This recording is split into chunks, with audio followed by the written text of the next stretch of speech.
Imaginemos por un momento un mapa del Magreb. Vemos dos países enormes, Marruecos y Argelia, pegados el uno al otro. Sí, son vecinos. Comparten geografía, una herencia cultural árabe y bereber profundísima, incluso el eco del francés en sus calles. A simple vista parecen naciones hermanas. Casi predestinadas a ser aliadas, dirías. Exacto. Y sin embargo, esa imagen no podría estar más lejos de la realidad. Para nada. La relación es, de hecho, una de las más disfuncionales y tensas del planeta. Y todo esto, cristalizó en agosto de 2021.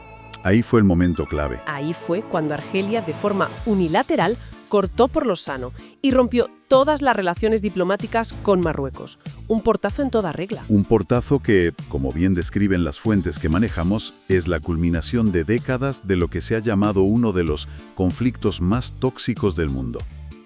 Es un titular fuerte, pero bastante acertado. Y esa es la gran pregunta que queremos desgranar hoy. ¿Cómo es posible que dos países con tanto en común lleven más de medio siglo atrapados en una espiral de rivalidad que en la práctica ha saboteado su propio futuro? Esa es la clave. Nuestra misión hoy es mirar debajo de ese titular, el de la ruptura diplomática, para entender la arquitectura de esta hostilidad. No es un simple enfado. No, que va. Es una estructura de agravios históricos que se construye sobre cimientos coloniales, se refuerza con los bloques de la Guerra Fría y cuyas grietas se manifiestan hoy en una carrera armamentística demencial y en conflictos indirectos. O sea que vamos a analizar los momentos que definen esta fractura. Exacto. Hay 3 puntos clave. Una frontera mal dibujada, la lucha por el control del Sáhara Occidental y, finalmente, cómo los problemas internos de cada país se convierten en armas que se lanzan al vecino. De acuerdo. Pues empecemos por el principio. Y lo curioso es que para encontrar el origen de esta pelea no hay que irse a Rabat o Argel, ¿verdad? No, hay que irse a París. Como en tantas otras ocasiones. Parece que la Francia colonial fue quien plantó la semilla de la discordia. Totalmente. El epicentro del problema original son 2 provincias saharianas, Béchar y Tinduf. Históricamente, estas áreas estaban bajo influencia marroquí. Ajá. Pero en el siglo XIX, Francia coloniza Argelia y más tarde establece un protectorado sobre Marruecos. Y con el poder de trazar líneas en un mapa, empieza a administrar esos territorios como si fueran parte de su Argelia francesa. Entiendo. Pero al principio eran solo extensiones de desierto, ¿no? ¿Cuándo se convirtieron en un problema real? El punto de inflexión llega en los años 50. Geólogos franceses descubren importantes yacimientos de minerales como hierro y manganeso justo en esa zona. Vaya, claro. De repente, lo que era un desierto sin valor se convierte en un activo estratégico. Y es entonces, en 1952, cuando Francia decreta formalmente que Béchar y Tinduf pertenecen a la Argelia francesa. Un acto administrativo que tendrá consecuencias devastadoras. Exacto. Claro, porque poco después Argelia empieza su lucha por la independencia. Y aquí, según las fuentes, es donde se produce la primera gran promesa y, la primera gran traición, al menos desde el punto de vista marroquí. Sí. Mientras el Frente de Liberación Nacional, argelino, el FLN, lucha contra Francia, el rey Mohamed V de Marruecos les da un apoyo crucial. Pro no gratis. No, claro. A cambio, llegan a un acuerdo de caballeros con el gobierno provisional argelino. El pacto era simple. Os ayudamos a conseguir la independencia y, cuando seáis libres, nos sentamos como hermanos y renegociamos la frontera de Tinduf y Béchar. Una promesa que, evidentemente, se llevó el viento. En 1962, Argelia se independiza después de una guerra salvaje con un coste humano terrible. Y el nuevo gobierno, liderado por Ahmed Ben Bella, tiene una perspectiva muy diferente. Completamente. Para la nueva Argelia, que se ha forjado en una lucha anticolonial sangrienta, la integridad territorial se convierte en un dogma sagrado. No quieren ceder nada. Su postura es: hemos perdido más de 1 millón de vidas para liberar este territorio. No vamos a ceder ni un solo centímetro. Consideran las fronteras heredadas de la colonia como intocables, un principio que, de hecho, defenderá luego la Organización para la Unidad Africana. Justo. O sea que en apenas un año pasan de ser aliados a estar al borde del enfrentamiento. Y lo superan. Las negociaciones fracasan estrepitosamente y en otoño de 1963 estalla la Guerra de las Arenas. ¿La Guerra de las Arenas? Sí. Militarmente fue un conflicto corto y de baja intensidad, con ambos ejércitos mal preparados. Terminó en una especie de empate técnico con mediación internacional. La frontera no se movería. Pero el daño ya estaba hecho. El daño ya estaba hecho. La herida política y emocional fue profundísima. Se instaló para siempre un veneno en la relación, la desconfianza.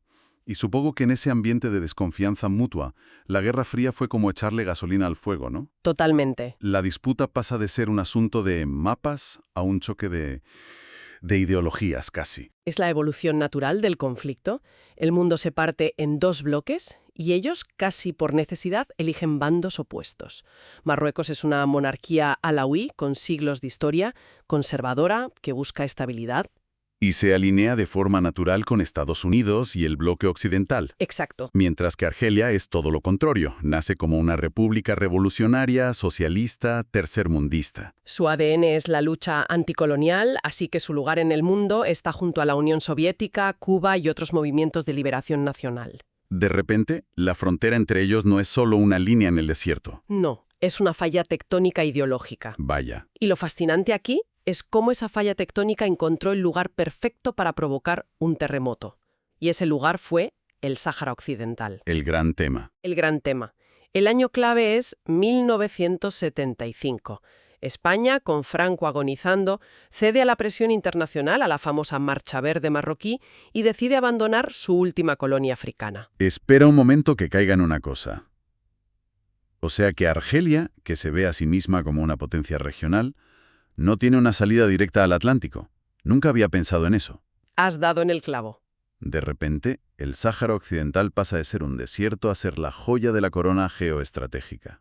Para Argelia, un Sáhara Occidental independiente o bajo su influencia era un premio de valor incalculable. Les daría ese ansiado acceso al Atlántico, abriendo nuevas rutas comerciales. Claro.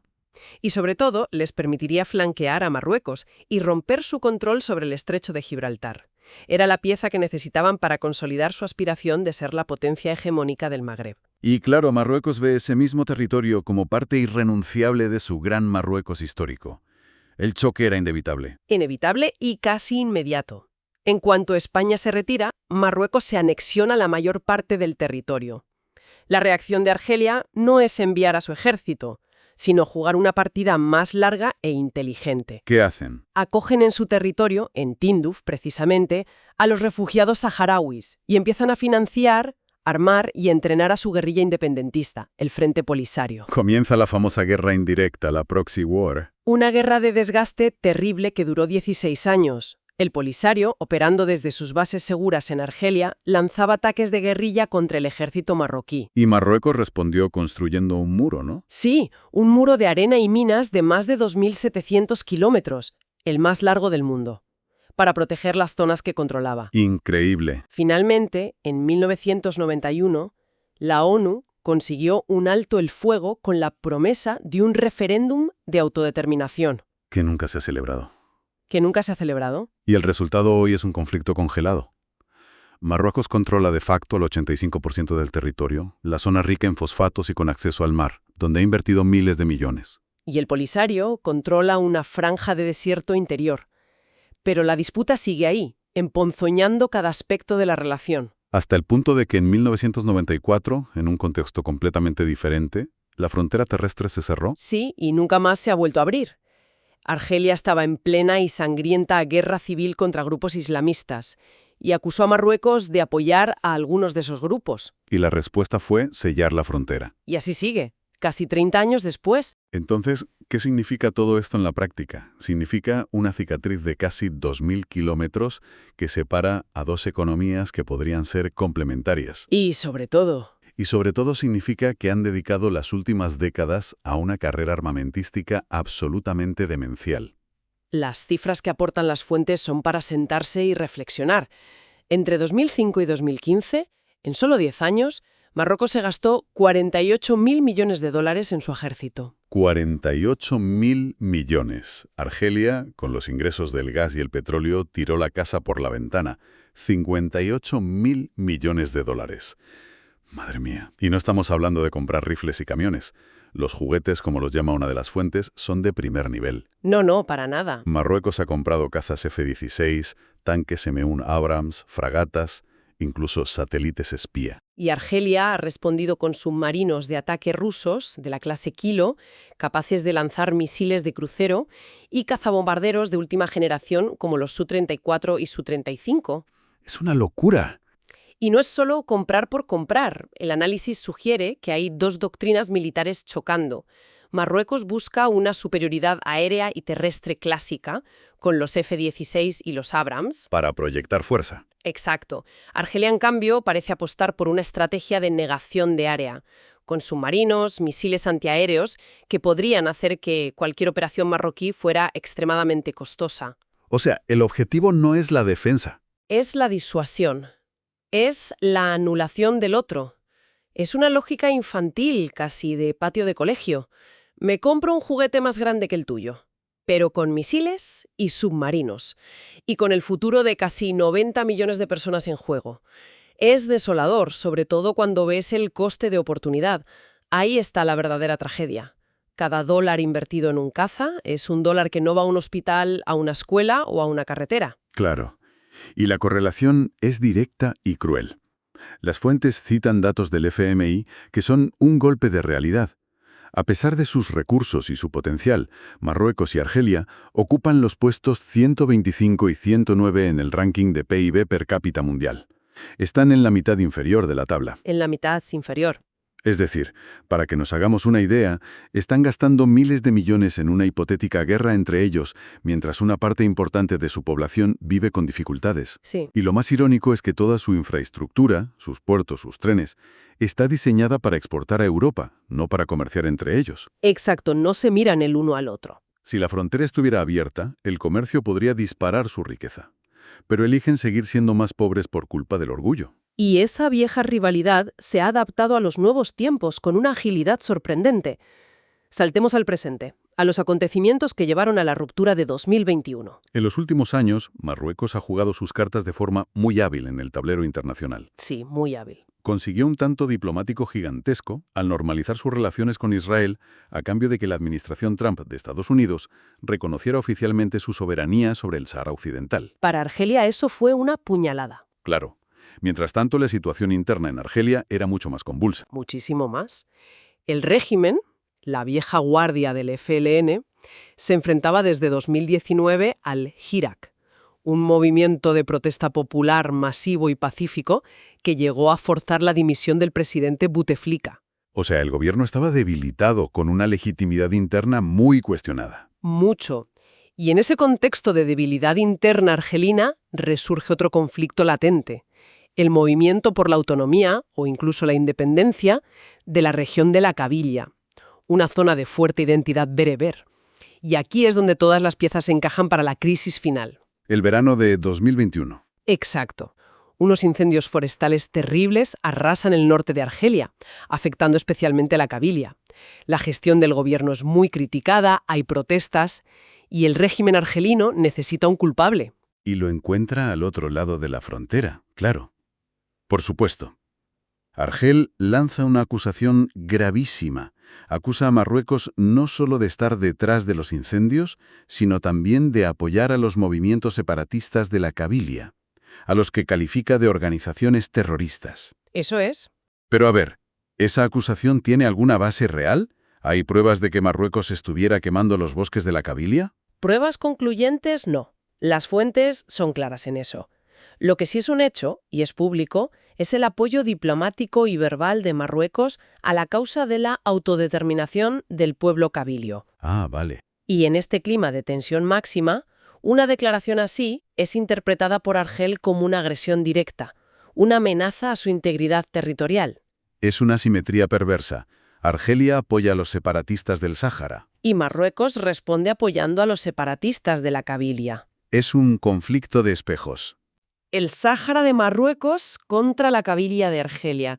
Y ese fue el pretexto, la acción hostil que Argelia necesitaba, con sus problemas internos ahogando al gobierno. Señalar a un enemigo exterior fue la excusa perfecta para romper relaciones y tratar de unir al país.